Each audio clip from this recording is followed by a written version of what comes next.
and answer session. To ask a question during that time, you'll need to press star 1 on your telephone. If you require any further assistance, please press star 0. I would now like to hand the conference over to the speaker for today, Mr. Mike Schomer. Thank you, sir. Please go ahead. Thank you for joining us for the COVID-19 media call for September 30th. We'll start today's call with a situation report from MDH Infectious Disease Director Chris Ersman. After that, we'll open it up for questions from reporters on the line. With that, I will now turn it over to Chris. Thank you, Mike. When we look at the global perspective, we were at 33.6 million cases and 100 million deaths this morning. In the United States, we were at more than 7.1 million cases and 206,000 deaths. In Minnesota, we added 689 cases yesterday for a new total of 99,134 cases. The median age of our cases is 35 years old. We added 6 deaths yesterday to bring the total of deaths in Minnesota to 2,036 deaths. 9 of these deaths occurred in residents of long-term care facilities. 4 were in Hennepin County, 2 in Ramsey and Redwood counties, and 1 each in Anoka, Blue Earth, Dakota, Itasca, Koochiching, Rock, Stearns, and Yellow Medicine counties. The total includes individuals, 4 who were in their 90s, 4 who were in their 80s, 3 in their 70s, and 5 in their 60s. In terms of testing, with the 689 new cases yesterday, there was a volume of 12,820 lab tests. Both counts are the lowest in 7 days. The weekly change in cases is 7.7%, stable from yesterday and up from 7.3% last week. The weekly change in testing is 8.6%, up from 8.5% yesterday and from 7.8% the week before. The 7-day average testing positivity rate is now at 5.4%, stable from yesterday and up from last week, which was 4.6%.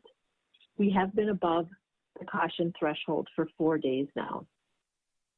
Unfortunately, as the pandemic continues, so do scams and rumors. Recently, we've been made aware of scammers trying to convince bars and restaurants that their business was part of a scheduled compliance check and that they owe a fine for masking violations. These are not MDH or local public health employees. In the case of a real masking issue, public health works with the establishment over a series of inspections to gain compliance before issuing a fine. They are working with folks on education and awareness, and MDH will not issue a fine on an initial inspection. We've asked businesses experiencing this to contact local law enforcement and or the Attorney General's office. We've also heard a story numerous times over the past several months of a person or family supposedly signing up to get tested for COVID, leaving the testing facility before actually having the test done because of a long line, and getting called later with a positive test result for a test they didn't take. Of course, this would be very concerning to us if it were true, but we have not heard any legitimate reports that would indicate this really happened. We have asked those who have reached out to help provide details so we can investigate, like the clinic or testing site, the person or people who were tested, any contact information, and so far no one has been able to provide this information. If people have concrete information to share about testing or other issues, we of course want to hear from you. This is a good reminder to consider your sources of COVID information and verify information with resources like the MDH website. Then I'd like to shift gears a bit and talk about influenza. Of course, we've been talking about COVID-19 for months, but as we move further into the fall season, I want to make sure we touch on the importance of getting your flu vaccine. Flu can be a serious illness even for otherwise healthy people. It can be especially serious for people who have underlying medical conditions older adults, pregnant women, and children under age 5. We expect both flu and COVID-19 will be circulating this fall and winter. We don't have a vaccine for COVID yet, but we do have a vaccine to prevent flu, and it is more important than ever for people to get their flu vaccine. Each flu season, we see thousands of Minnesotans who have to be hospitalized because of the flu. We had 4,058 hospitalizations last season. With our hospitals already busy with COVID-19 cases, we want to make sure we prevent every possible case of flu so we do not overwhelm our healthcare system. Flu activity is low right now, but we don't know what the flu season will bring. So now is the perfect time to get your flu vaccine. Getting vaccinated now will make sure you and your family are protected from flu no matter what the season brings. We know the flu vaccine won't prevent every case of flu, but it does make a significant impact. It can help reduce flu illnesses, doctor's visits, hospitalizations, and death. Everyone 6 months of age and older should get a flu vaccine every year. We know some flu clinics in settings like workplaces might not be happening this year because things are different with COVID-19, but there are still a number of options for getting vaccinated. These can include your regular healthcare provider, pharmacies, and community flu vaccination clinics. You can use vaccinefinder.org to help find a flu clinic near you. Clinics and providers are working hard to make sure vaccination opportunities are safe for patients and staff. If you don't have health insurance, there are options available for free and low-cost vaccines. Talk to your clinic to find out more. Along with getting vaccinated, other ways to fight flu are things we've been talking about to protect yourself from COVID, such as covering your cough, washing your hands, and staying home if you're sick. Continue to wear a mask and practice social distancing, which will also be beneficial in preventing the spread of flu and COVID. Getting your flu vaccine protects you and the people around you. This is one more simple action we can all do to protect each other. We have more information on our website at mdhflu.com. And I'll just add that I'm scheduled to get my flu vaccination tomorrow afternoon. And with that, I'll turn it back to Mike. Thanks, Chris. Operator, we are ready to take questions. As a reminder for our participants, to ask a question, please press star 1 on your telephone. To withdraw the question, you can press the pound or the hash key. Again, to ask a question, please press star 1 on your telephone. First question comes from the line of Jeremy Olson from the Star Tribune. Your line is now open. Hi, Chris. With respect to the flu, is there any information on how COVID and influenza will work together or compete against one another? Do we know anything about the flu strains circulating and how they might particularly affect the flu season ahead? Thanks, Jeremy. Well, there's a couple of things. I mean, one thing that was positive last spring at the tail end of last year's flu season was that we really saw that the efforts that people made to socially distance, to shelter in place, all of those things had a positive impact on influenza transmission. And so we're hoping that we will continue to see that this fall. We know that COVID has, had an impact on transmission in the Southern Hemisphere, in part because of all the activities to socially distance and to mask. I think what we don't know is if we'll have a situation in which COVID sort of serves as a replacement for influenza in terms of circulation, or if they will circulate simultaneously. And so because we don't have good information about that, we want to make sure that we are as protected as a population as possible, and hence the emphasis on making sure people take advantage of influenza vaccination. Follow-up question is, we're almost at what would be considered a 4-week mark out from Labor Day weekend and the resumption of schools following that. Are we at a point where you can conclusively say the impact that the holiday weekend and the start of school has had on the direction of COVID in our state? Yes, I think we can say that we are definitely seeing increasing COVID activity, in part because of the Labor Day weekend and the addition of increased interaction in the school and sports setting. So yes, we said that it would take a while to see that increase in COVID activity, and we're seeing that now. It's a function of what happened, at the beginning of September, but it also is sort of the ongoing ripple effect of that increase in transmission that we've seen in community settings all summer. We see it in those settings, but it continues then to ripple outward, and we've seen increases in our long-term care community as well. So definitely, I think we are seeing the impact of lots of social gatherings, lots of interactions, and lots of COVID transmission. The number of cases that we see each week does vary by day of the week.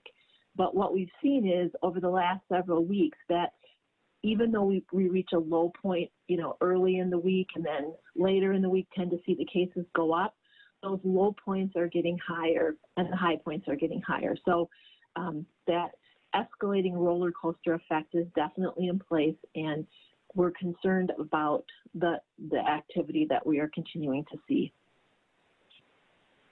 Thank you. Next question comes from the line of Catherine Richard from Minnesota Public Radio. Your line is now open. Sure. Chris, I was hoping maybe you could just comment on a story that ran on KSPP yesterday about the sharing of some addresses with the city of Minneapolis. Some of those addresses collected during the contact tracing process and sent and weren't encrypted. Can you tell us a little bit more about that? Yes, I'm aware of the situation, and DPS is currently working with leadership at our agency to evaluate what happened in their process that caused that to happen. Certainly that is a great concern to us from the Department of Health because we take data privacy so seriously. But DPS, the Department of Public Safety, is the one that's really evaluating the situation, and I think they would be able to provide you with a little bit more granular information about the situation. Sure, and I think I've read that the health department has paused sharing of that information for the time being. Is that correct? Can you elaborate on that? Yes, we are not sharing information with DPS at this time, and we'll wait to hear from them as to when the process they have evaluated the situation and can assure us that the process is what we expected through the protocol that we worked out with them initially. Okay, thank you. The next question comes from the line of Gordon Severson from KARE 11 News. Your line is now open. Hi, earlier this week, the American Academy of Pediatrics published a survey showing that nationwide we're seeing a little bit of a jump with COVID in kids. Just wondering if we could get a local perspective on what we're seeing in Minnesota. Are we seeing growth in the amount of cases involving children in the last couple weeks? Yes, we have seen an increase in the number of cases that we see in the younger populations. That's partly attributable to cases in the school setting or associated, linked to schools, as well as cases associated with athletics. And when we look overall at the cases that are occurring in school settings, what we've seen is obviously, and it makes sense, obviously, before school started, we were seeing more cases in staff because of trainings and preparation. And now we're seeing a shift to more cases in students. So definitely, yes, we're seeing an increase in those age groups. Although I will say that it is not, even though it's increasing, it is not at the same level that we see in the 15 to 19-year-olds, so the older kids and the young adult, the 20 to 24-year-old age group. So we're seeing increases relative to what we had seen prior to school starting. So that is very true. But that age group has certainly not eclipsed the young adult age group or the working adult age group. I think the nationwide average was about 14%, if I remember the survey correctly. Is that is it a similar number here in Minnesota, or do you happen to know offhand? Let me check, and I will get back to you on that. Thank you.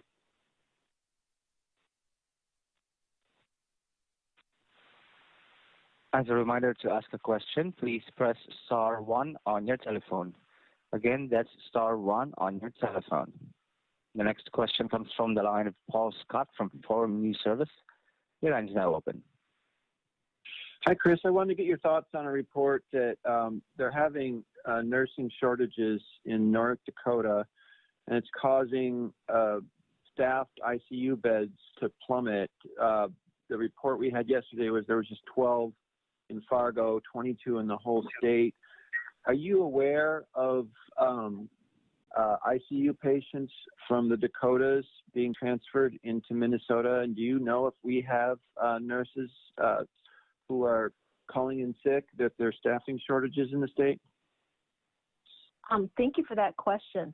We are aware of the increasing transmission that we've been seeing in our neighboring states, so North Dakota, South Dakota, Wisconsin, Iowa, and have been aware of some of the challenges that they're facing relating to bed availability and capacity. So very aware that that has been going on. And so obviously that's why we are continuing to review and highlight what we're seeing in our numbers, because we very much could go that direction in Minnesota with the large number of cases that we continue to see. In terms of hearing about nurses, choosing not to come to work or calling in sick, no, that is not something that I have been made aware of. And I would say that, for patients that need to be transferred into Minnesota, certainly we have patients in Minnesota who, may be hospitalized in North Dakota, South Dakota. That does happen. And certainly, our systems are designed to provide support to each other. But yeah, I have not heard of that starting to happen in Minnesota, although, as you know, we have teams that are monitoring surge capacity within our hospital facilities on a daily basis. Thanks. If I could just throw an unrelated follow-up at you. It looks like Germany has added some formal guidance for people to open their windows twice a day for 5 minutes for air exchange. I just wonder what your thoughts are on that, whether that would ever become guidance in Minnesota. Well, that's very interesting. I had not heard that. And initially what it brings to mind is I had the opportunity to travel to Germany in my youth, and I just remember how they opened the windows and put the pillows out to air. And so that seems very consistent with the memories that I had of being able to visit that country. Certainly it's consistent with the idea of increased airflow and what we gain when we're outside. But I can tell you right now that right now there's nothing that I'm aware of that's imminent that would provide that sort of guidance to people. But on the surface, it certainly is consistent with some of the things that we've talked about the benefits of being outside. Thanks so much.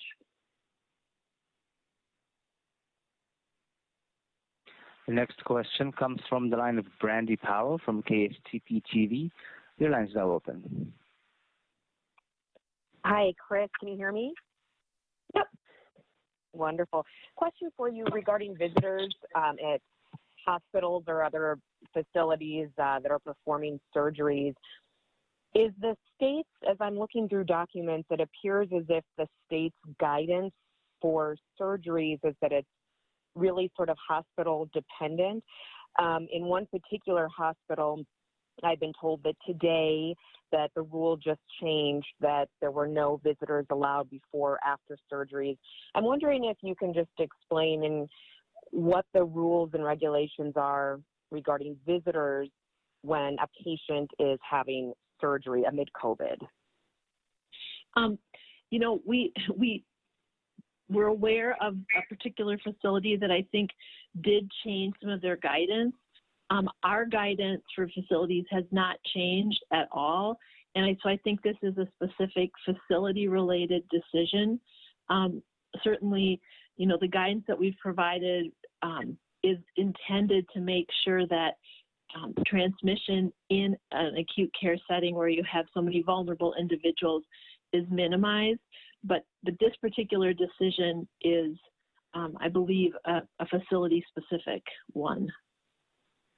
Okay, and just to follow up, to be clear, the state, as I'm looking through everything, it appears as though the state does not have any mandate regarding visitors, that it is hospital specific. Is that accurate?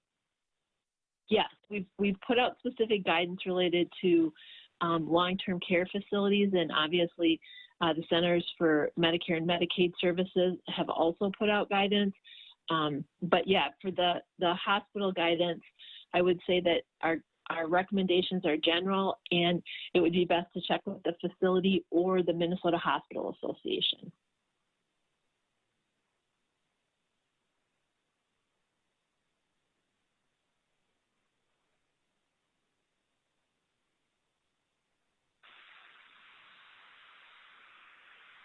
And as a reminder, to ask a question, please press *1 on your telephone. Again, that's *1 on your telephone. Next question comes from the line of Dan Goldberg from Politico. Your line is now open.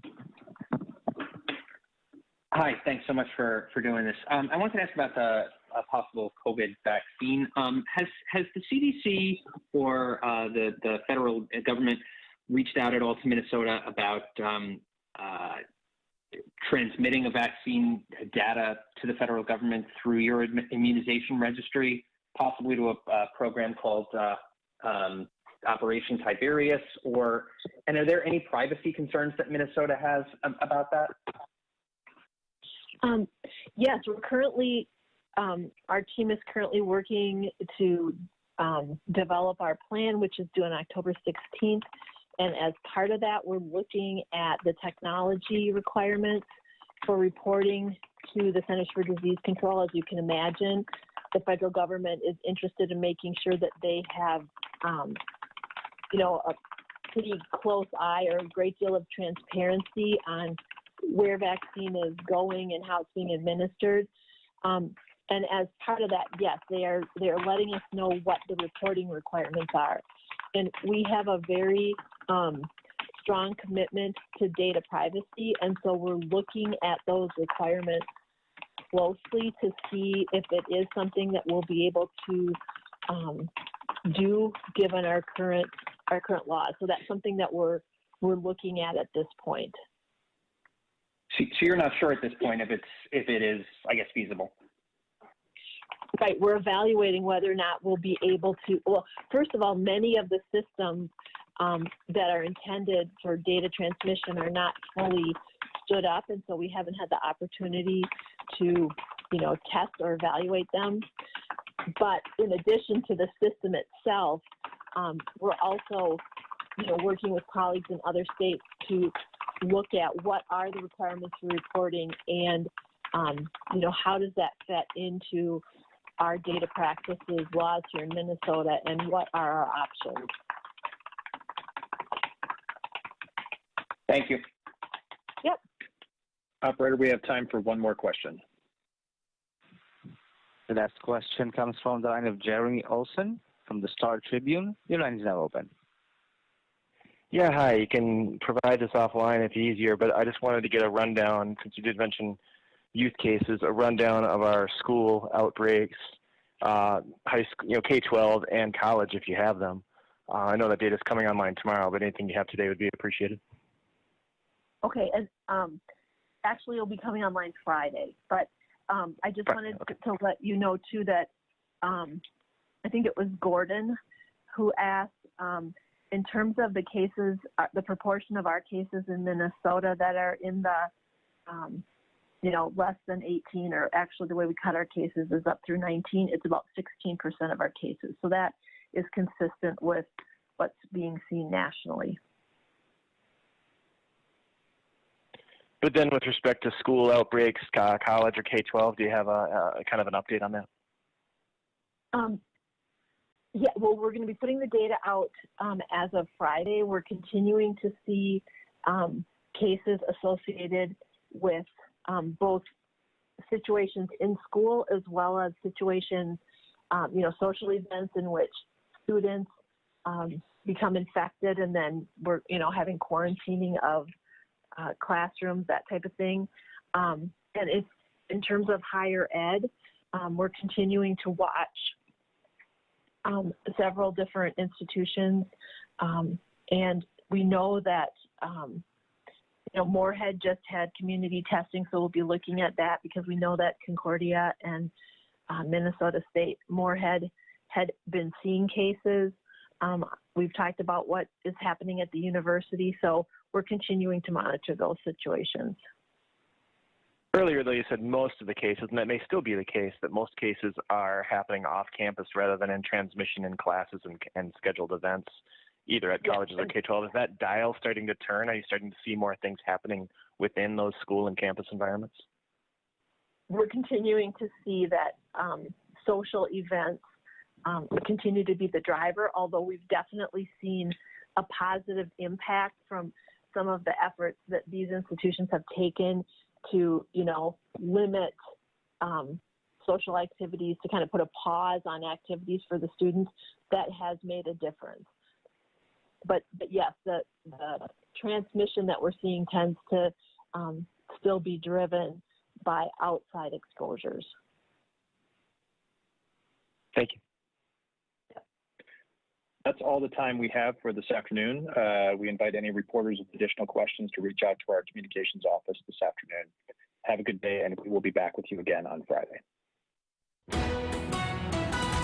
This has been a WDIO News Special Report.